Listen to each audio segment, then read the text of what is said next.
مولانا روم رحمۃ اللہ تعالیٰ علیہ لکھتے ہیں چوتھا دفتر ہے کہ حضرت امیر معاویہ رضی اللہ تعالیٰ عنہ اور مولا علی مشکل کشا رضی اللہ تعالیٰ عنہ آپس میں تھوڑا اختلاف چل رہا تھا خلافت کے حوالے سے.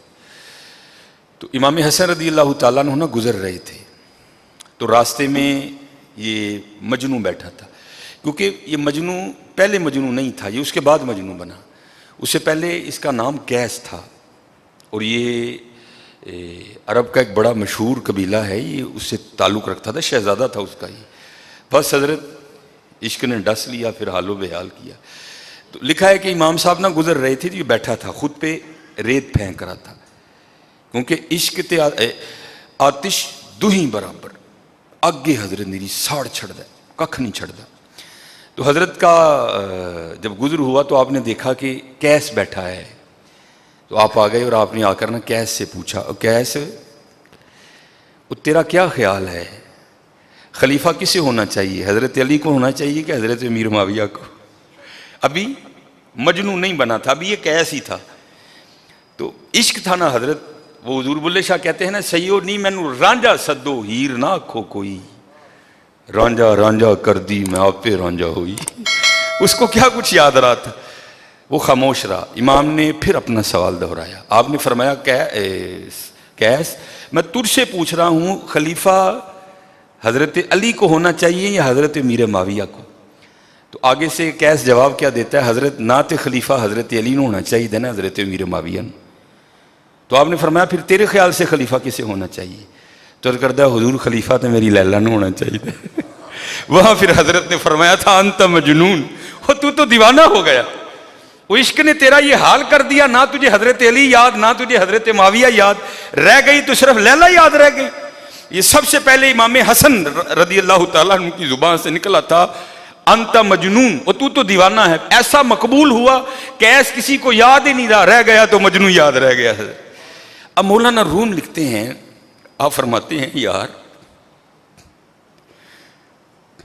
اگر عشق لیلا یہ رنگ پیدا کر سکتی ہے تو پھر حضور کا عشق کیا رنگ لائے گا یار، پھر عشق حقیقی کیا باغ آباد کرے گا. اس لیے میرے دوستو اپنا وقت ضائع نہ کرو، لاؤ لو حضرت. تو حکیم صاحب رحمۃ اللہ تعالیٰ علیہ پڑھا کرتے تھے نا، جب تک چلے خوب چلائیں وہ سائے اپنے دی یاری. چلا بھائی کیوں نہیں چلا، چلا یار من کری ڈانٹ ٹوٹ جانا تو کورے جا پہنے، کیوں نہیں چلا کیڑے یار لگ گیا ہے. جب تک چلے او خوب چلائی او سائے اپنے دی یاری، او لا سٹ پا جنجال والے تے لائے اللہ نل یاری. لا یاری لاؤ حضرت جی لاؤ.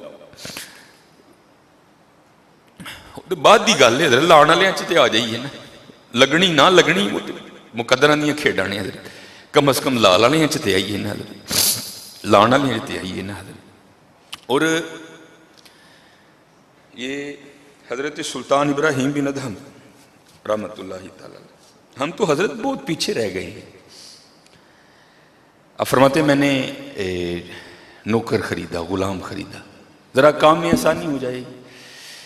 فرماتے جب اس کو گھر لے آیا نا تو میں نے اس کو پوچھا، او بھائی ظاہر ہے کام پڑے گا تو تجھے بلانا ہے نا، تو تجھے خرید تو لایا ہوں لیکن تیرا نام تو پتہ ہی نہیں، تو اس طرح کر اپنا نام بتا دے تاکہ تجھے بلانا ہو تو تیرا نام تو پتہ ہونا.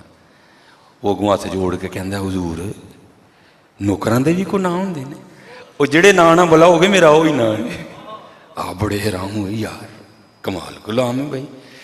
آپ نے فرمایا بھائی دیکھ ہم نے تو دنیا ترک کر دی ہے، یہ گدڑی پہن لی ہے، چل تو مجھے بتا میں آتے ہوئے تیرے لیے نا بازار سے جو تجھے پسند ہے وہ کپڑا لیتا آؤں گا.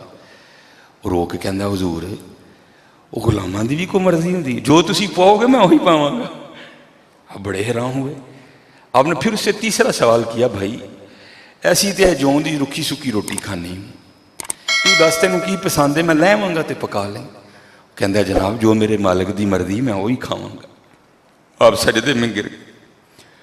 وہ یا اللہ یہ کیسا غلام ہے, کاش میں بھی تیرا ایسا ہی غلام بن جاتا, کاش میں بھی تیرا ایسا بندہ بنتا کہ جو تیری مرضی ہوتی وہی میں کرتا, جو تو کھلاتا میں وہی کھاتا. لیکن حضرت دیکھو تو صحیح ہم نکل کس رستے پہ پڑے ہیں.